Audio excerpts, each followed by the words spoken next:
Hi guys, and welcome to my channel. If you don't know me, my name is Brooke Strassner. This is Elliot Catherine, and I have another daughter in the other room, and her name is Jency Arabella, and we call her Bella. She is a year old, and little Ellie here is 7 weeks old as of Saturday. Today's Monday, so she is 7 weeks and 3 days. 2 days old. 7 weeks and 2 days old. So I wanted to go ahead and tell her birth story. I figured it was suiting since my first ever video on YouTube is of us finding out we were pregnant with her. So she is my second baby, and it is so much different than your first baby, and it is just as special though. And I was so worried. I hate to say this, but I was so worried that I wasn't going to be able to love her as much, or that the love would feel different because I was best friends with my daughter, my first daughter. So I was terrified that I was going to have her and I wasn't going to feel the same. That was all a lie. I love her just as much as I loved my first. It's obviously different because she is a different baby, and I love my kids all just as much as the other one, but I do love them differently because they are different babies. So she likes to be loved a little more independently. She likes to be laid down by herself. She is not a fan of being held. Anybody that knows her can attribute to that fact. If she's sleeping, she does not want you to be holding her. She wants to be in a bed by herself. I'll probably do a video on her sleeping and how it's going, and just do a little update of her since she is over 6 weeks old now. So I'll probably do a postpartum update too, because I don't really want to get into all of that on this video, because people coming into a labor and delivery video don't always want to know all the details. So I will probably post another video later on that. I'm sorry for the video quality, and I'm sorry for the audio quality. This is being filmed on an iPad at the moment because at the moment I am broke and cannot afford a new camera. So as soon as I get a camera, it will be better, but at the moment we're working with what we've got. So enjoy the footage of sweet babies until I get a camera. It just won't be great quality. So, but it'll be some quality and you'll be able to see babies. So that's all that really matters, right? So let me go ahead and get into the birth story. Elliot Catherine here was born March 9th at 1:29 p.m. She was 8 pounds 1 ounce and 20 inches long. My first was 7 pounds 5 ounces and 20 inches long, and she was born in January. So they are almost exactly a year apart, which is hard. I'm not gonna lie, it's hard. It's not as hard as I thought it was going to be, but it is definitely hard. I definitely struggle a lot going out places by myself. I still do it, it's just hard because they're both so heavy, and it's hard when your 1-year-old doesn't understand to stay with you, and you can't really let them walk by themselves because they'll just run away from you, because that's what 1-year-olds, 1.5-year-olds do. They'll just run. So they don't really know where they're going, they'll just go. And so I can't really just carry the carrier with 2 hands and let Bella walk, because she will just run away from me. So I have to carry them both. It's definitely a struggle. I need a double stroller. I know. I just haven't had a chance to get one. I do have an infant carrier that I do carry her in on my body like a baby carrier. She just doesn't like it very much. We're working with what we have though. So that's how things are going at the moment. I'll let y'all see her little face while she's burping. She is a little hot box, and she definitely has a temper. My first did not have quite the temper that she has. So we'll see whenever she gets a little older if she grows out of it or not. I don't think she will. I think she's just going to have this little temper. So I guess I'll start on March 7th. That was when I was 38 weeks and 4 days. And, hi! Ooh! I was 38 weeks, 4 days, and I went in for a doctor's appointment and had a membrane sweep. It was late in the afternoon. Late. We decided we wanted to go out for like a last hurrah dinner before I ended up having her, because even if I didn't go into labor that weekend, my doctor wanted to induce me at 39 weeks anyway. So I was 39 weeks that Sunday, so I just wanted to get things on the roll. So we went to the Big Orange in Little Rock. That's my favorite burger place to eat at. And I got a hot and hot sandwich. It's like a really hot chicken sandwich. So that's what I wanted to get. I wanted to try and get labor going, eat something spicy. Didn't work with my first. I ended up being induced anyway. But with this one, it definitely helped. I wasn't having contractions or cramping from the membrane sweep, so I wasn't exactly feeling too positive about it. I figured I was going to end up being induced. I was just trying my hardest. Anything that would help me go into labor. So we tried the hot and hot sandwich. I had been doing evening primrose oil from 35 weeks as approved by my doctor. I was doing 3 pills vaginally every day, twice a day. So 3 pills vaginally in the morning, 3 pills vaginally at night before I went to bed. I would puncture them so that the oil would be able to come out and it wouldn't have to completely dissolve the capsules before it came out, because it just takes a long time. And when it's in the morning and you have a toddler, you know, you're just not able to lay around while you wait for things to dissolve. So I had to puncture them just a little so that it was able to come out without the capsules dissolving.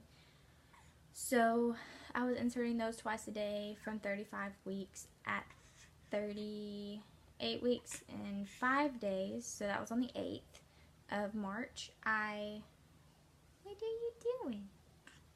On the 8th of March, I started having some light cramping that night. So just very, very light. And I didn't think much of it, I'm gonna be honest. I was like, it's probably just from the sandwich I ate. I had like half of a sandwich left over from the Big Orange, and I was like, it's probably from me eating that. It was hot, and if you've ever been pregnant before, you know eating something hot will make you cramp a little bit anyway, so I wasn't thinking much of it. I was like, I'm just gonna go to sleep. I'm exhausted. Having a toddler and being almost 39 weeks pregnant is ridiculous. It is so, so hard. Which having a toddler anyway is hard, but being pregnant while having a toddler is like next level kind of hard. So that's where we were at with that. I'm gonna lay her down and see if she'll go to sleep. Alright, honey. So we went and we ate that. The next day I ate it for leftovers before supper. We went to bed that night. I was having some mild cramping. Didn't think anything of it. I woke up several times through the night, just used the bathroom, which I always did, like twice a night. But the cramping wasn't bad. Like, it was just enough for me to be like, maybe, but not enough for me to stay up because it hurt so bad. So it was seriously just like periods. That's what it felt like. That morning, the next morning of the 9th, I woke up at, I guess it was like 9:45, 9:50, messaged my mom, and I was like, I've been having some cramping all night long. Not sure that it's contractions, but you know, it could be. So just be on high alert in case you have to come, because she lives in Texas, which is pretty far away from me, and I wanted her to be able to make it if she was able to. So I was like, just, you know, keep your ears open, keep your phone on. I'll let you know if we go to the hospital to get checked out. Woke my husband up because seriously, right after I sent that, they started getting worse. I had gotten up to get my toddler and get her diaper changed and give her breakfast, so I guess standing up and walking around a little bit made it worse. She's already asleep. I guess that made it worse, so as soon as I had sent that to her, I had to come in here and wake up my husband, and I said, we should probably get things in the car and get ready to go to the hospital. It may be nothing, but I would rather go get checked out than to be at home and be too far gone to go. So we like to be safer than sorry, so goodness gracious. So we decided to go ahead and go. I like to get ready for my labors, so if I think I'm in labor, I immediately go put on makeup and do my hair. So I'm that kind of person. So I ran into the bathroom, started doing my makeup, I curled my hair, and I did my hair up all nice, and I was almost done with my makeup, and my husband had gotten the baby down in the car and gotten all of our luggage down in the car, and he came and told me he was just gonna go ahead and get in the vehicle and wait for me. So I told him I'd be right down. I was just going to do my makeup, and if I wasn't down in just a minute, to please come up and help me, because there was obviously going to be something wrong. He said okay, he'd keep an eye on the time, just to hurry, because he was getting nervous. I was like, okay, no big deal, just let me finish. And so I finished up my makeup, I started putting everything back into the makeup bag, went to message my mom to tell her that we were heading to the hospital to get checked out, that it was probably nothing, and then my water broke. So I had to backspace that whole message and say my water broke. I'm heading to the hospital. When your water breaks, your brain does not do rational things. You immediately start freaking out. Just something about the adrenaline in your body. I don't know. So I ran to the front door from our bathroom. I opened it, and it was pouring rain, and I said, I'm not gonna walk out in that pouring rain. He can't see me from the car, so I was like, he's gonna come up and check on me anyway, so I'll just leave the door open for him, and he'll know something's obviously wrong because the door's open, and then I'll just go sit on the toilet and wait for him. 10 minutes later, my husband comes up the stairs, and he's like, what's going on? I yell from the bathroom, my water broke, and he had to come and help me, because by that point I was in so much pain I couldn't get down the stairs by myself. So I had him help me. He got me in some new underwear, got me a pad, got me some pants. This really wasn't an issue, and I really should have just went to the hospital. I just didn't, because like I said, rational brain wasn't working. It was just panic brain. So I was like, I need clean, dry clothes, and he was like, okay. So he was trying to help me, and I really shouldn't have done that. I should have just went, because as soon as you get there, you have to take off your clothes anyway. So no point in clean, dry clothes. It was raining anyway. I'm not really sure. Anyway, I'm not sure why my brain was doing what it was doing, but that's where I went with that. I went to clean, dry clothes. And so he helped me, and he helped me get down the stairs, got me into the vehicle. We made it to the hospital in about 5 minutes. We only live like 5 minutes from the hospital. He didn't speed too terribly or anything. It was just, I just wanted him to get there because I was in a lot of pain. We finally got there. I took a very long time getting up to the labor and delivery unit because there were no wheelchairs available, and I had to walk. So I was getting contractions probably every 2 minutes, and it was really, really hard. My knee, she's gonna get upset. It was really, really hard for me to get up there, because I was having to stop every 2 minutes and take a break and make some pretty loud grunting noises. So that's what we were doing. So we got to the hospital. No, we left the house at about 10:50. We got to the hospital and to the labor and delivery unit at about 11:15. So it took me that long to get up to the labor and delivery unit. We probably got to the hospital around 10:55, 10:57. That's just when I looked at the clock while we were getting out of the car, though. I'm pretty sure I sat there for a minute because I was in a lot of pain. So, it took me a while to get up there. When I finally got up there, I had already had a contraction before I walked in, so they didn't really see me in a lot of pain at first. I just told them, hey, my water broke. I'm having contractions. I've been having contractions, we think, since last night, but they've been really bad since about 9 o'clock this morning.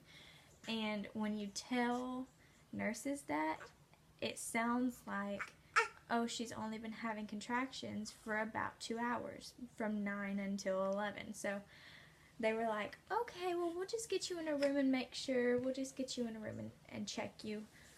Triage is what they were talking about. And as soon as they saw how much pain I was in with that first contraction while I was there, I was immediately in a room and immediately admitted.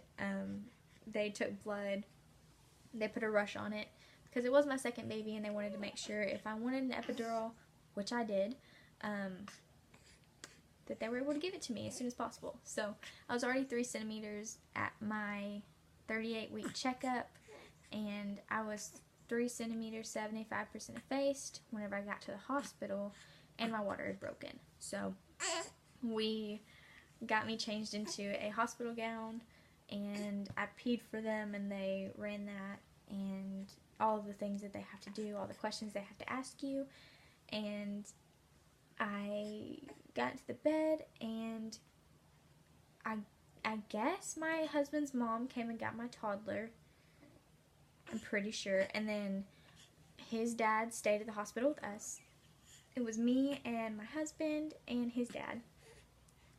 And is that Mama? Do you see your Mama up there? So, sorry. It's just so hard to stay concentrating whenever you have a little baby smiling at you in the camera. Oh. Oh, goodness. Okay. So, we got the blood back probably 30 minutes to 45 minutes later of them saying, okay, she can have an epidural. But until then, my nurse asked me, she was like, do you want the epidural? Are you against other drugs? And I was like, no. Give me anything you can give me all the drugs. Whatever you can to make me feel better. Let's do that route. So they pushed some pain medicine through my IV. It didn't help. It probably for like half a contraction it helped. Numbed just enough to take the edge off.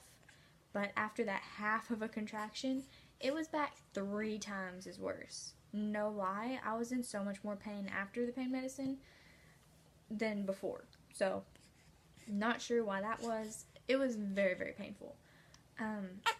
Actually, I know why that was. It's because I was going through transition and we didn't know it. So, there's that. He got in there to give me my epidural. My husband and his dad went down to the cafeteria.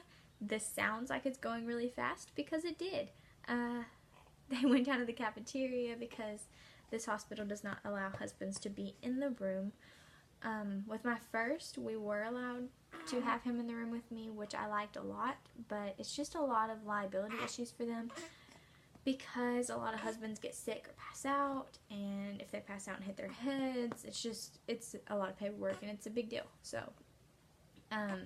it's just easier for them not to have husbands in the room at all. So, he went down with his dad, and he almost missed the birth. We tried to get the epidural in.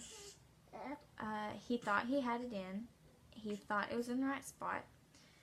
I wasn't able to tell him much because I was in so much pain. It was just like a constant animal groan is what it sounded like coming out of my mouth. Very feral, very scary sounds coming out of my body that I had never heard my body make before. You just turn into this completely different person when you're in that much pain. So I wanted an epidural. I wanted it to work so badly. He pushed the first bolus and he was like, we're just gonna wait for a second. Did you feel any sharp pains? You know, he did the whole thing. And I was like, I didn't feel anything. I didn't feel a thing. We waited 5 minutes. There was no numbing happening. By no numbing, I mean like even a toe didn't go numb. Nothing. He pushed a second bolus. Nothing. He pushed the third. Nothing. And this was all in about a 20-minute period. And nothing. So he heard the sounds I was making and he knew I was still in way too much pain for there to be an epidural in my back, and for it to have been in for you know, as long as it had been in, he was like, you probably just need to check her. He told me that sometimes if they get in there too late and try and give you an epidural, the epidural can't catch up with the pain, and it just won't work because you're in too much pain. I'm not sure why that is, but that's just what he told me. So that's what happened. It just never caught up to me. Nothing ever went numb. Not a foot, not a toe, not a finger, nothing. We were all completely functional, everything. So my nurse decided to check me because he said, she sounds different. You should probably check on her. So he moved off behind the curtain. She checked me. She was like, oh, she's like 7 centimeters. And we probably should get the doctor here because that was like an hour period. They called my doctor and was like, you should probably get here. From the time they called my doctor to the time I was pushing was like 20 minutes, and I went from a 7 to a 10 in that period. We decided to go ahead and start pushing with the nurse because I was in so much pain and I had to push. My husband was not up to the room yet. There were like 20 student nurses that were standing against the back wall, and I was like, can someone hand me the iPad so I can call my husband? And they were like, oh my god, yeah, he should probably get up here. And I was like, oh my god, let me call him. So they gave me the iPad. I called my husband. Everyone in the room at the same time when he answered said, you need to get up here now.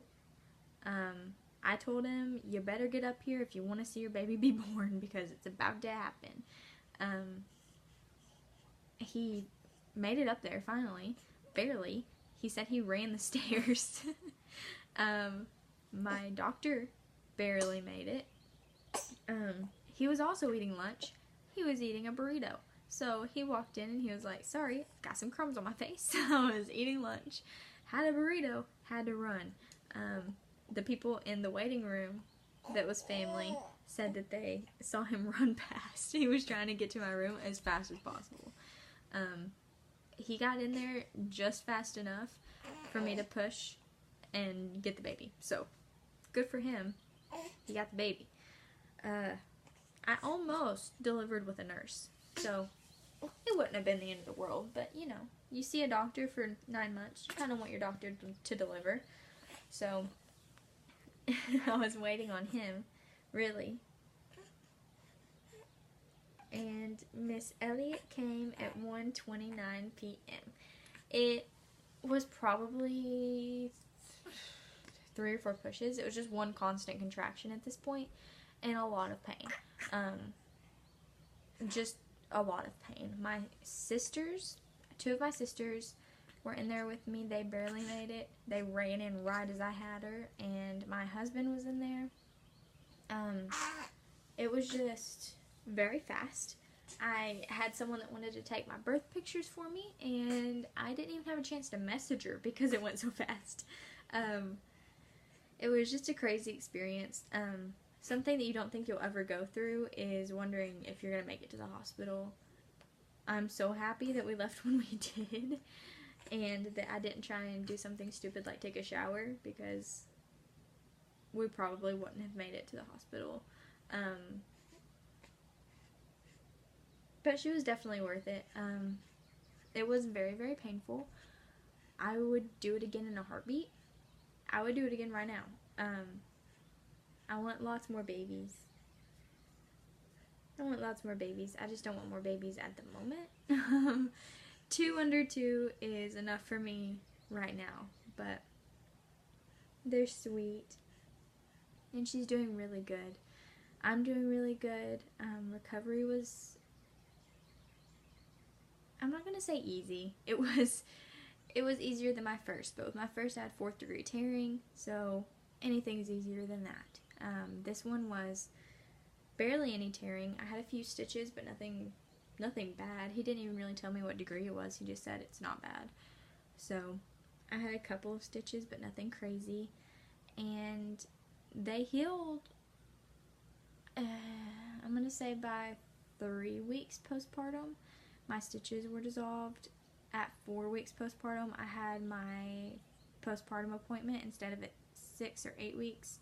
So I got put on birth control at my 4-week appointment, and he said everything looks perfect and everything was healing perfect. I got cleared for all activities, and we're doing good.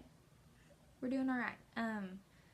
Definitely tired. She sleeps through the night, but that does not mean I sleep through the night.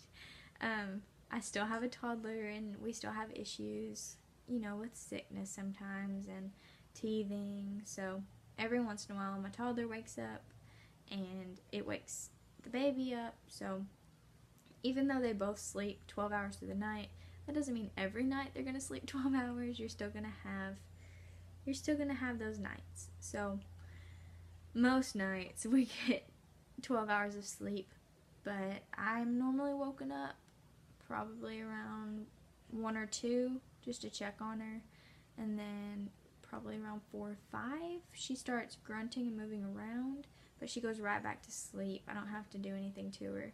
And then at about 7 or 8 she wakes up for the morning. She goes to sleep at 7 or 8 at night, wakes up 7 or 8 in the morning.